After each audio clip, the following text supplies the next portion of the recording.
Hey, my beautiful people. Welcome back to another episode of But Like Butter. It's your girl, Ashley. Okay, so this week we're doing something real different, all right? My friend has been telling me for a long time I need to bake this cake. It's a Neapolitan pound cake. And I was like, it's going to take a lot. It's going to take a lot. I don't want to bake that cake. Well, here we are. All right, so it was a lot of fun to bake. After I got started and got going, it was cool. So a lot of Neapolitan pound cakes I've seen have not been different layers of flavor. We added different layers of flavor and color to this pound cake in the batter, but not the icing. The icing is just my signature glaze that I've been making lately with the condensed milk with the different colors, but you can do the different flavors as well. It's not that hard to do the different flavors if you want to do that. So we're gonna go ahead and get into this video. So I'm gonna show y'all how to make this cake so y'all can have fun just like me. I'm gonna call this marble, you know what I mean? It's a layered flavored cake. If you like Neapolitan, this is perfect for you because it has the strawberry, vanilla, and chocolate flavors. All right. So you know what I want y'all to do. Go ahead and get the recipe in the description box below, and it's also linked in the comments so you can make this cake just like me. So let's go ahead and get into this video. All right, y'all, buckle up and hold on tight. This is a long one because I wanted to make sure I didn't miss any step of the process so y'all know how to make this delicious cake. All right, but I promise you it's going to be worth it. All right, so of course we added our butter, room temperature butter, and we're going to slowly add in our granulated sugar until it's all nice and incorporated. So y'all know I blend mine for about 5 minutes until it's nice, light, and fluffy. If you're using a stand mixer, as it gets to the point, it starts to pull away from the sides of the bowl. You always want to make sure that you clean the sides of the bowl at least once, all right? So you can make sure that it's all nice in one consistency because it can be two different consistencies if you don't, all right? So after you've done all that process, I did that already. I skipped a little bit so the video wasn't too long. We're going to add in our eggs one at a time. So we're using 10 whole eggs, room temperature, okay? Not adding any extracts because we're going to do that later since we have different flavors for this cake. So y'all know I usually add my extracts in before I add my eggs, but we didn't do that this time. All right. Coming in again, scraping down the side of our bowl. We just want to make sure that we getting everything all nice incorporated. Gave it another mix again. Okay. And then we're going to come in and we're going to do our flour and our buttermilk. Buttermilk is also at room temperature. After you have it sitting on the counter, you want to give it a quick stir before you incorporate it into your batter. So we're starting with our flour, right? And of course, we're going to end with our flour to make sure everything's all nice, incorporated, and binded. Our oven is already preheated to 325 degrees. We're going to bake this cake for an hour and a half or until it's done. Every oven is different. Time is relative.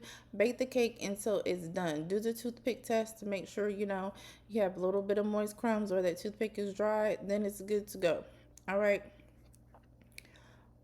Adding in our last bit of our flour here. Then we're getting ready to go to the next part before we go ahead and put it in the oven. All right. So y'all know I do one last mix by hand. After you do that, then make sure you have your 3 bowls ready because we're going to split this into 3 different bowls so we can do our flavors. All right, so that's all good to go. So here we are. Now, you can use a scale and measure so you can get, the most accurate division of your batters. I didn't do that. I eyeballed it. It's really up to you what you want to do, but using a scale can be helpful.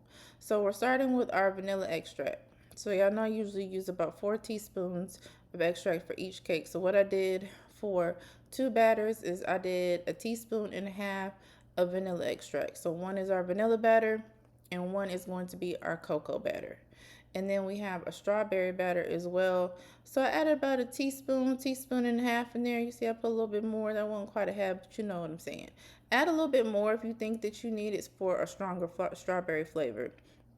We're adding about 2 tablespoons of cocoa into our chocolate batter. I have, all the ingredients detailed for you all. But if you want a more robust flavor, I think you can go with another tablespoon. I don't think another tablespoon will hurt. Now, as you see me mixing this, my chocolate is not that dark. It doesn't look like it on camera, but it was dark enough for me. If you feel like you want it darker, you can always put a little touch of food coloring, brown food coloring. But as you all can see at the end result, it was brown enough. You know, you don't want that color to overpower your other colors. Okay, so here we are with the strawberry batter. We're adding some pink food coloring in here to give it a little color because the strawberry extract didn't add any tint. And we want this to be pink. Again, make the batter the tint that you like. If you want it to be a heavier, to add about 2 drops of the food coloring, 2 or 3. If you want a deeper color, I would start with like two drops early on so you're not overworking your batter, if that makes sense. Okay. So here we're coming in, we sprayed the hell out our pan so we can get it all nice and prepped. Came in with the pastry brush to make sure everything was nice and smooth. Starting with my pink batter. I've seen people do the layers of colors in different variations. I felt like if the colors were probably going to bleed because it's a pound cake, y'all. So I like a layered cake where you can really make sure, you bake one color, then you bake the other, then you put it together. The colors were going to bleed. I felt like when they incorporated, if I had the vanilla in the middle, it would come out the way I wanted it. And it did, but I don't see nothing wrong with if you want to add the colors differently. But I was like, yeah, let me put the darker colors on the outside and the lighter color on the inside. I have my philosophies. They make sense, they may not. It worked though. All right, so make sure that you lightly add each layer of batter and make sure that you smooth the top of each batter. Very important. You want to be as even as possible. I always love using my Lazy Susan because it helps me and I don't have to do as much work because it just moves and goes with me. So definitely get you one if you don't have one. All right. So we're laying our brown batter. And you see how it looks darker right here? It looks very different in that bowl, right? It's just, it's a thing. But it's definitely the shade of color that you want.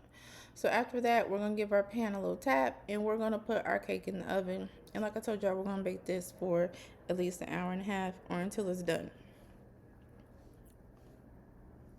Okay, so let's go on to creating our icing.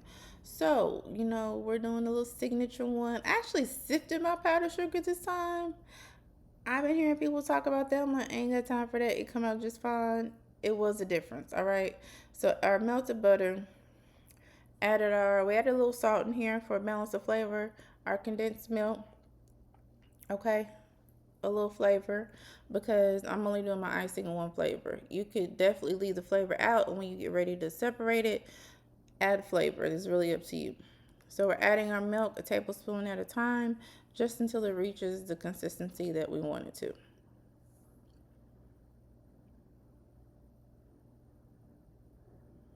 All right, you can kick your speed up a notch. Y'all know when I mix my cakes, I don't mix higher than a 2. Maybe when I'm first blending my butter and my sugar, but usually the whole process, I mix at a 1 or a 2. Nice and slow. That's fine. I stop my mixer while I'm making my icing just to give it a check. I can kind of eyeball it and tell when it's getting thin enough for me. And y'all see that drip? And I didn't even have to scrape down the sides of my bowl like I usually do when I don't sieve. That was nice. Okay, so we're going to split our icing as well, our glaze, and then do the same thing. Well, we're using food coloring this time for the brown. All right, so I added a drop or 2, and the color was robust. You can see it right here. Then we're going to do our pink. Then we're going to overpower with the pink as well. One to like pop but complement the brown. All right, so think about that too as far as like brightness, to make sure the colors complement each other. So at this point where you were doing the icing, you could have added like let's say a half a teaspoon of strawberry extract, and to the chocolate you could add like chocolate oil. I don't know if I'll add cocoa, it would change the consistency. But anyway, you have some options to play around with, or you could have made the chocolate a ganache. All right, so you got options with that. So coming with my squeeze bottle, you can also use a piping bag, and I just designed the cake the way I liked it. All right, so I started with the off-white color. I wouldn't even call it white, right? Off-white color. laid that down first, and then I came in with my other colors. Okay, so right here we're adding the pink. Y'all see how it complements the vanilla color? Like, it's not like too dark, it's not too light. And I went over this like a couple of times, right? So the color could really pop. If you want your lines to be a little thicker, or you want to do something different, a piping bag may help, because the tip of these bottles are pretty thin. All right, and then we're coming in with our brown, okay, lastly. And this didn't really need a lot of time to set, right? But I did give it some time to set before I cut the cake. Show y'all how I do this last little part, and then we're going to get into the cut. Now, I told y'all this cake had quite a few steps, but if you're a Neapolitan fan, honey, this cake is definitely worth all the labor of love that goes into it. Y'all, look at that. And you know it's nothing like when you cut that cake and it comes out beautiful, no gluten streaks, no nothing. Okay, so let's get into the taste test. Okay, so where should we start so we can taste all the flavors? So if we start here, we're gonna taste chocolate and vanilla. Y'all know the crust part, that's the best part. So we're gonna start here.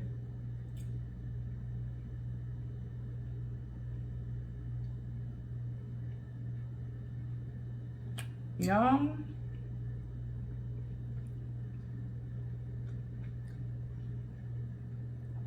that chocolate. Let me show y'all the chocolate I use, because that's busting.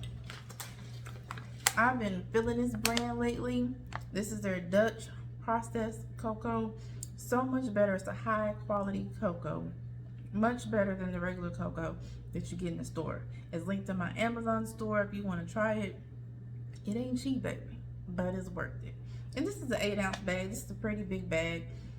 They sell a variety of different sizes, but this is a good enough size. It only took a little bit of cocoa to bake this cake, so you can make quite a few things just from that bag. Delicious. I use a black cocoa and my dark chocolate Mile High and my dark chocolate buttermilk. It has like a brownie-ish flavor. So good. So I'm so glad I tried that one. So let's try the strawberry with a little icing.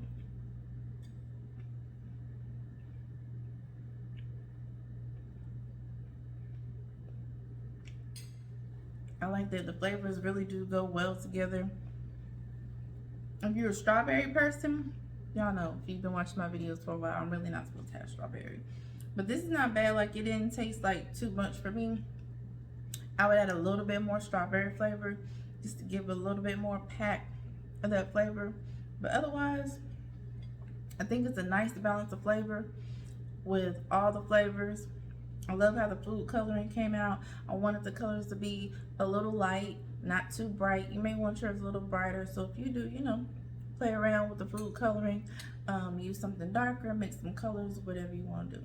All right, but I need you to get the recipe from the description box or linked in the first comment if you haven't already. Don't be stingy. Make sure that you share and come back and join me for more over here with Whip It Like Butter. All right, bye. Let me know if you bake this cake and how you like it. All right, bye.